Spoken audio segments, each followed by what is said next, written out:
Hi, it's Melinda from Hope When There Was None. Well, I'm waiting for my guest, so I figured I'd just pop in. I just did a quick reel right now about self-love. I might as well just kind of go with it, go with the flow. So I am Melinda Kunst. I am the hostess of Hope When There Was None. Now, Hope When There Was None sort of evolved, and this is a big pivotal month for me. The reason why it will be 13 years. My survivalversary is coming up on the 25th. So it's a big month for me. It's very, very powerful. It's something I don't forget because there was a lot of planning that went into leaving my abuser. So I'm going to chat about that a little bit later on this month. That was on the 25th. I should be joined by my guest, Kellina, anytime. I'm kind of waiting for her. I sent her a gentle nudge to say, hey, are you coming on soon? So I'm waiting to hear from her. But in the meantime, I figured I'd ramble on about what we have upcoming. So I do have quite a few guests coming up very soon. I'm really excited about that as well. And I've been saving my Sundays for guests, but there will be also other guests that will be sprinkled out throughout the week here or there just to accommodate their schedules. Now, we do chat a lot about domestic violence, and that's because it was such a huge part of my story. And that's what I started, my platform started on talking about my story of surviving domestic abuse and what I was going through with the legal system, as well as just the craziness I was dealing with from time to time. We were being stalked. There was a murder for hire. There was, of course, I was without a job for a very long time. I was on welfare, and just the things that I had to go through and endure. I was without an attorney for a very long time, so I had to do a lot of my divorce myself. And I know that's surprising to some people. You automatically think that you need to have an attorney for your divorce. Now, I do have to say, please get one if you're having a custody battle.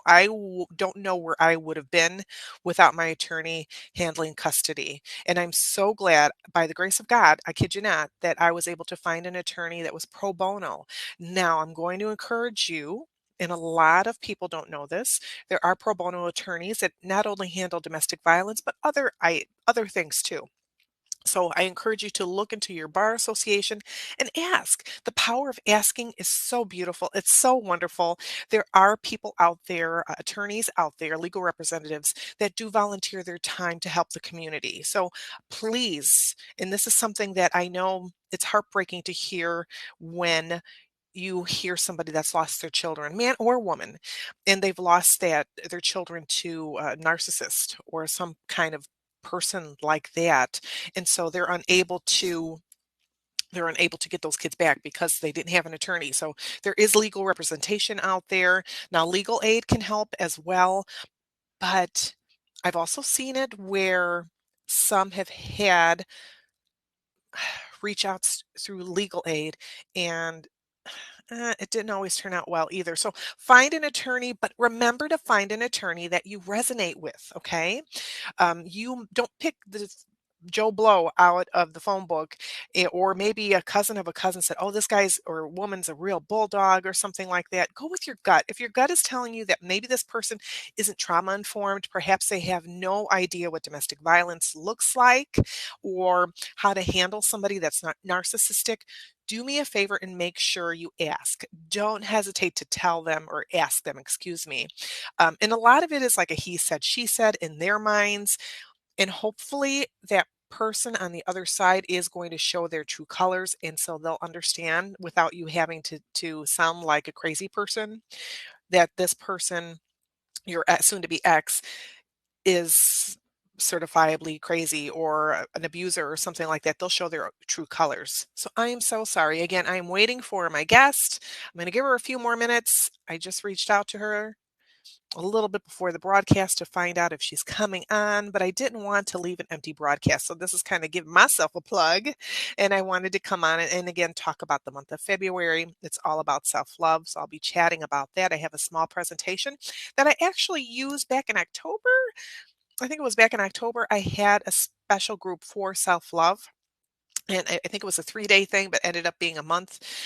But this month, since February, excuse me, is all about love.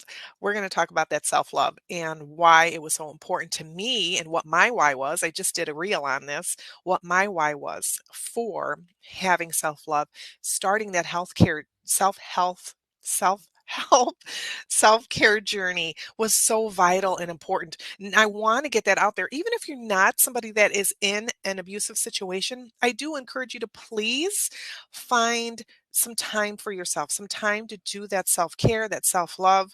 And it's so vital. 5 minutes. I'm always talking about 5 minutes self-care. Ooh, here I am. Self-care for 5 minutes. I kid you not. Getting quiet by yourself for 5 minutes. Go in the car on your way to work. Say affirmations. Record yourself saying affirmations. Or also, do that vision board or prayer board, whatever you want to call it. Say those prayers. Get a prayer journal for yourself. Journal. I'm all about journaling too. Do some journaling as well. I encourage you to do that because you can get those feelings out. And even if you just say one word about that day, put the date on it. It could be a nasty word, a dirty word if it needs to be, or this sucks. Something, a few words, or I hate my life, whatever that looks like for you, or I feel crappy today. You can always embellish on that a little bit later, but just to get those words out, even if it's not a lot, that is very powerful as well, just in itself. And so I have a journal that I keep. I have a prayer journal for prayers for people. I also have a journal um, for just anything that's going on in life. And I do have for my personal self, I also have my memories. I do have, I think there's another journal floating around here for something else for like my goals and my dreams and so on and so on. So you can have multitude.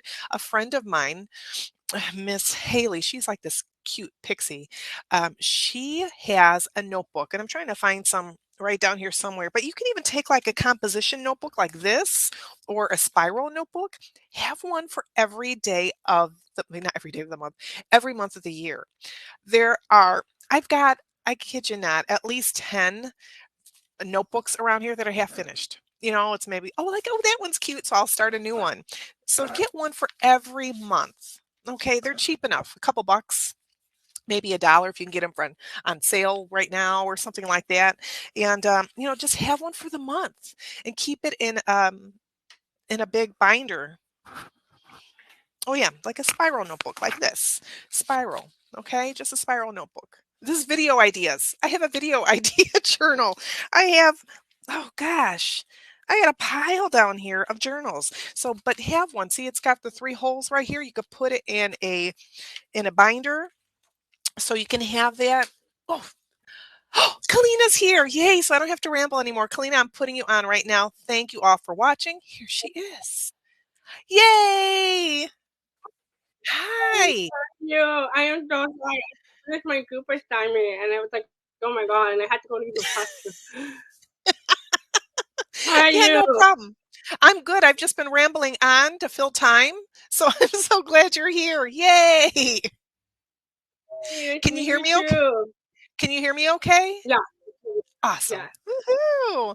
All right. So I have just been chatting away, updating for my group and my page and so on, but I'm so glad to bring you here so you can share your story. I know you said you had a little bit about abuse. You just losing your hearing, and it just so much that I wanted you to share that. I do have some information on her that you will find not only down here below, but you can find it in the comments as well. So I've got all your information. So if anybody wants to contact you, they have that in the comments section. All you gotta do is click or copy and paste. So let you go ahead and bring your story to life.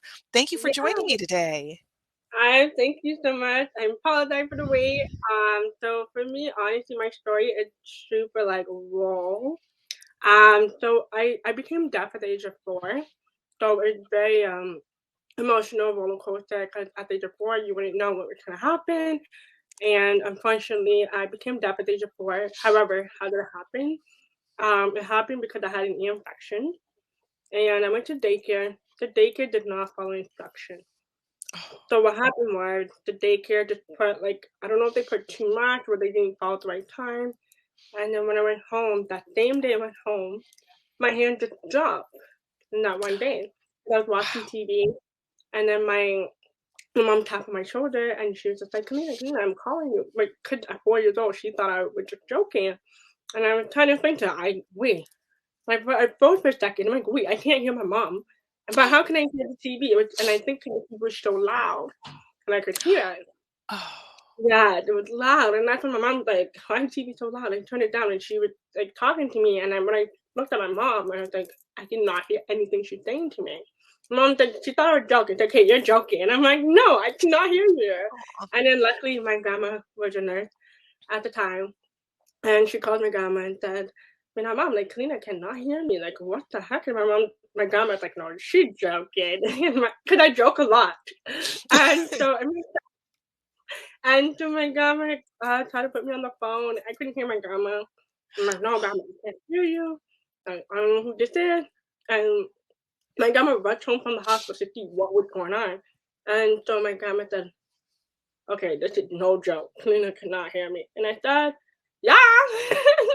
And so my grandma was super, like, my mom was lost because my mom was young at the time, right? She's super young.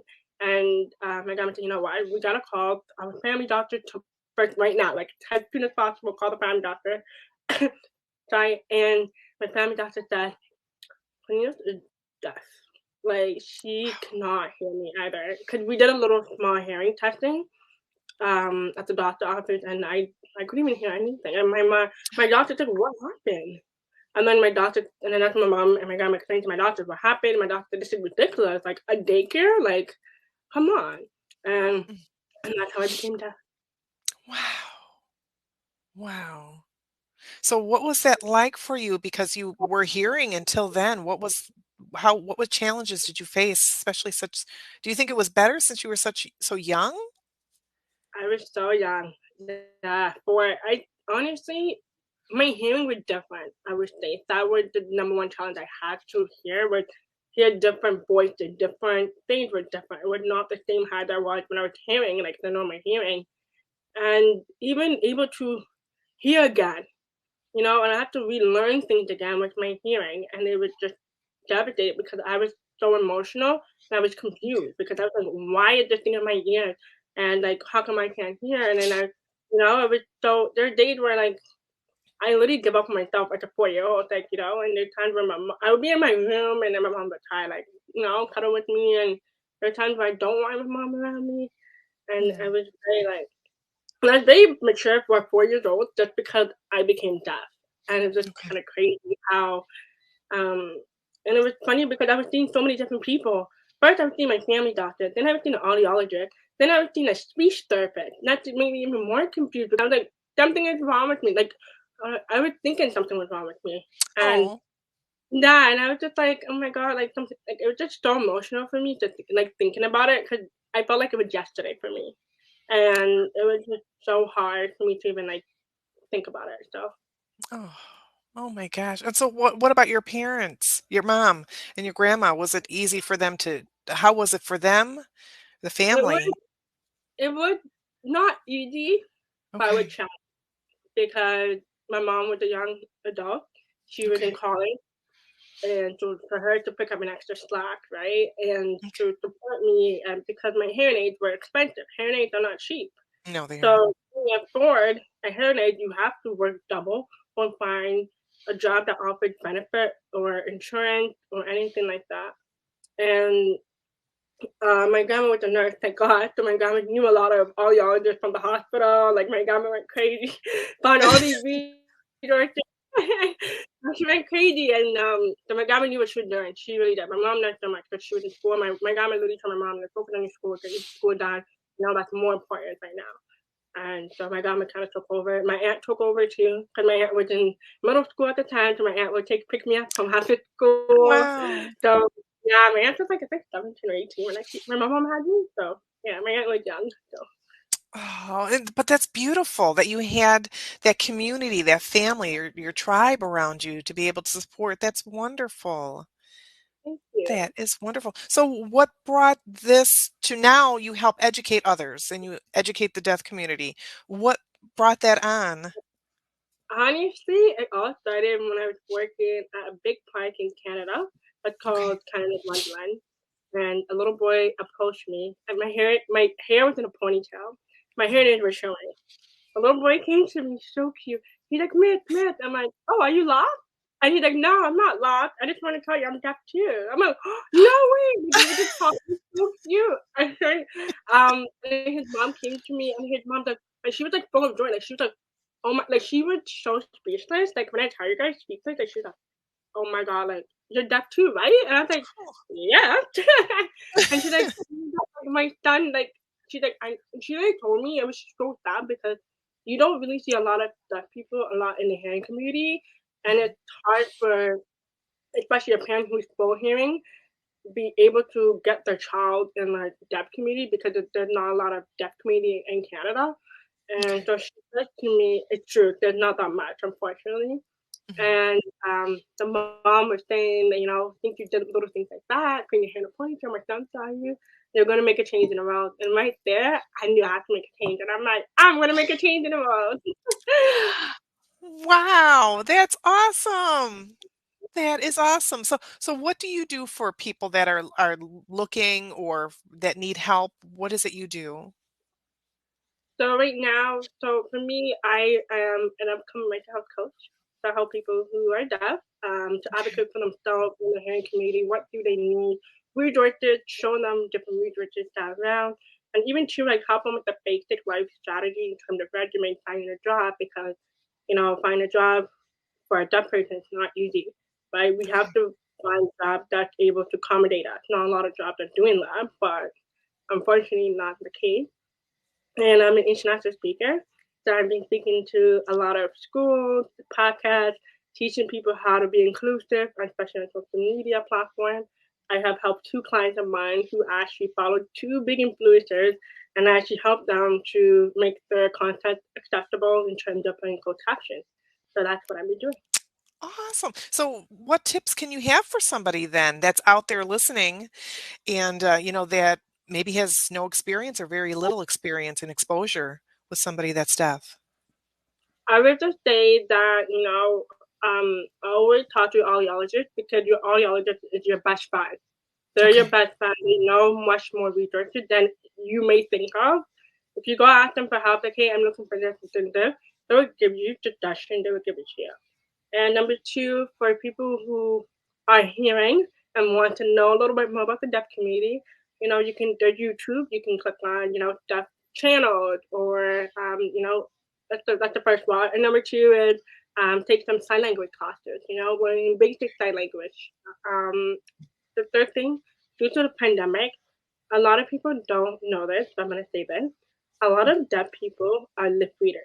So because of COVID, the mask is covering your Yes. lips.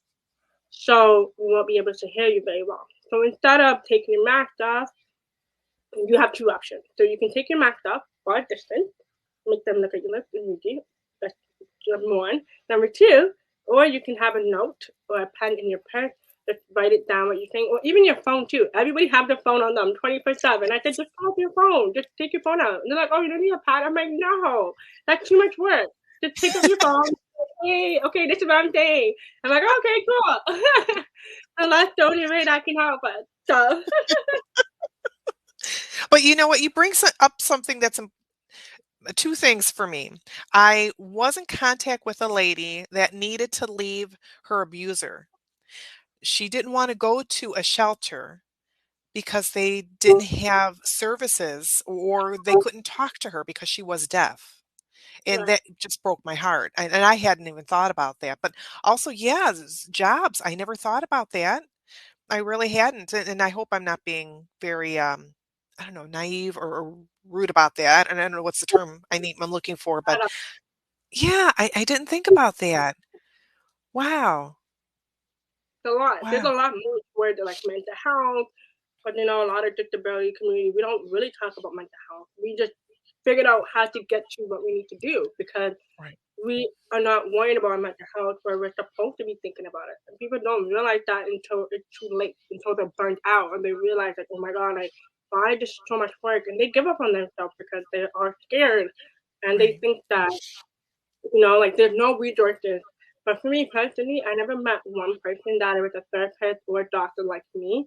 And that's why I never really wanted to go look for one because I doubt there was any.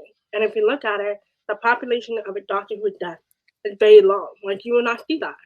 No. And same with like our jobs, right? And you don't see them. Why? Because it's very hard for us to get up there because no one wants to accommodate us, right? And so that's why I Okay. chose to be a mental health coach to show the deaf community that they can do it. If I can do it and I'm helping you to get to the next level, I'm happy to help you.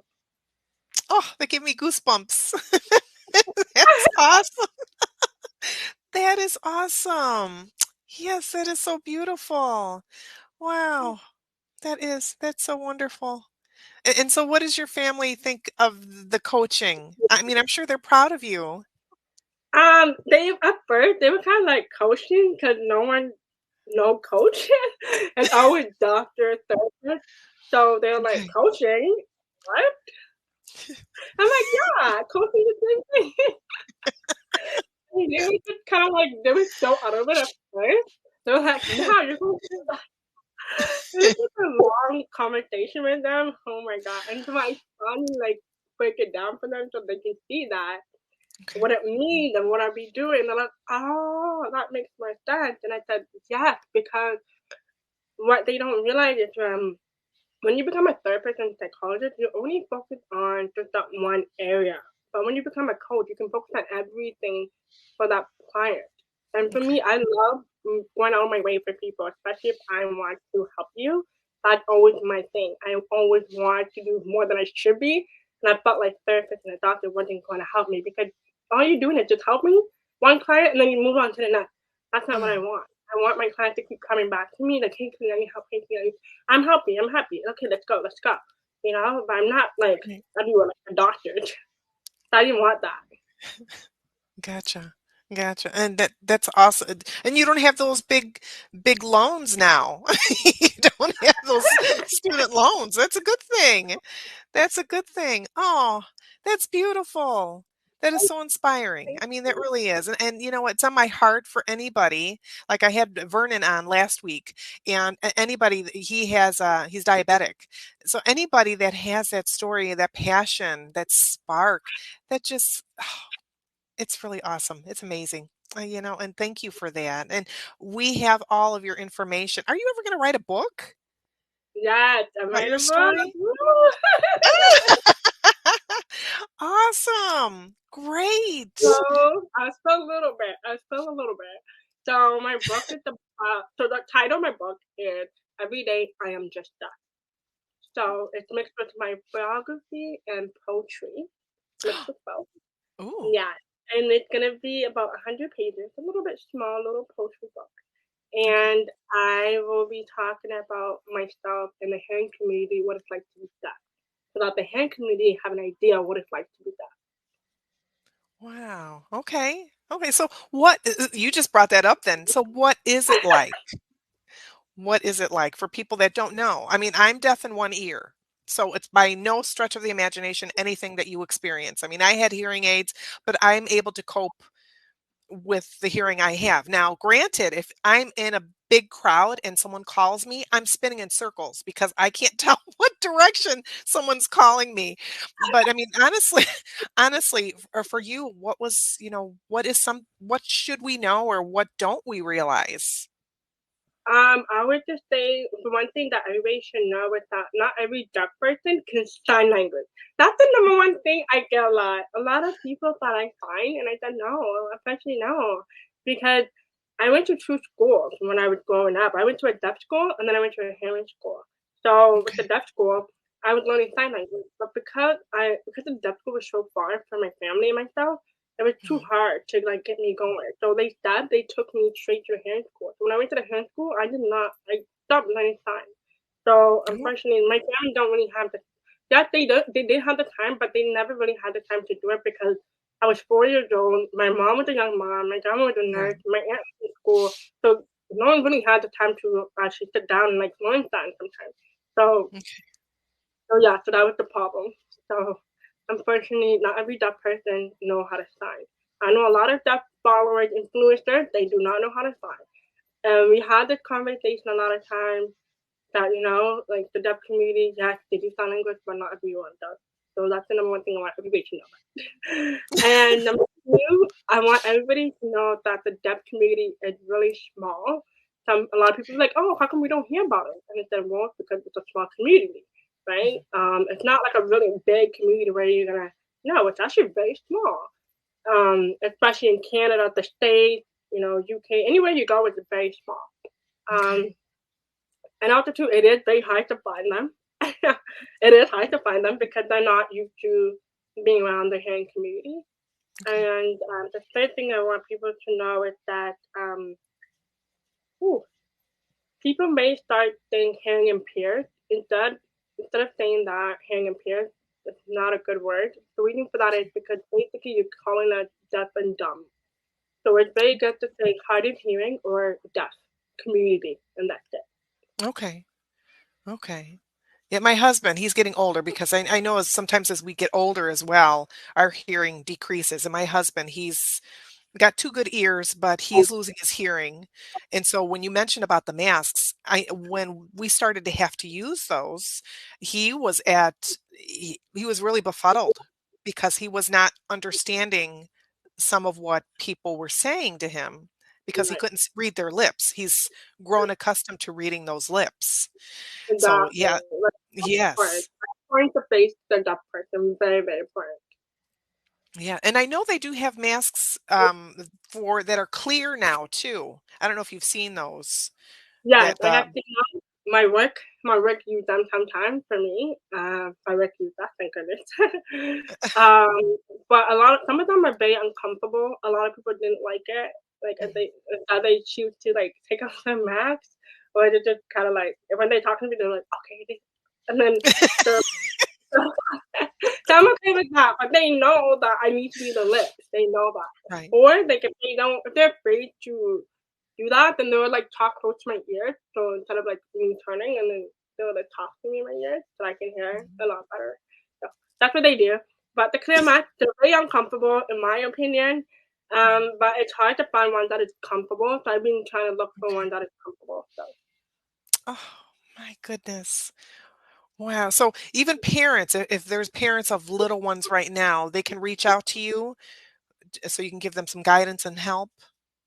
yeah, exactly. Okay. Parents, even teachers, even HR or employees, business owners, they're more than welcome to reach out to me on Instagram, Twitter, or my website. I'm more than happy to answer and help. Are you gonna have a YouTube or do you have a YouTube up yet? Yes, I have a YouTube, but I'm really trying to keep up. I'm sorry. I'm trying to catch up with YouTube. I really am, but it's so hard because I have so much going on. I'm trying to do my YouTube on the side, but it's not working. It looks like I'm gonna have to record everything I do every day now and just kind of call it a YouTube channel. Well, And there you that's a go. YouTube channel. It is hard to keep up. I'm on Instagram and YouTube and everything, and then there's just some days like it's too much. My blog, I haven't blogged in forever. It's all dusty. So, no, I get It it. is. Yes, yes. And so you're in school now? Yeah, so I'm school. Okay. I'm doing mental health in addition, postgraduate certificate. So that way, once I graduate, it's myself mental health coach. So Yay! Awesome.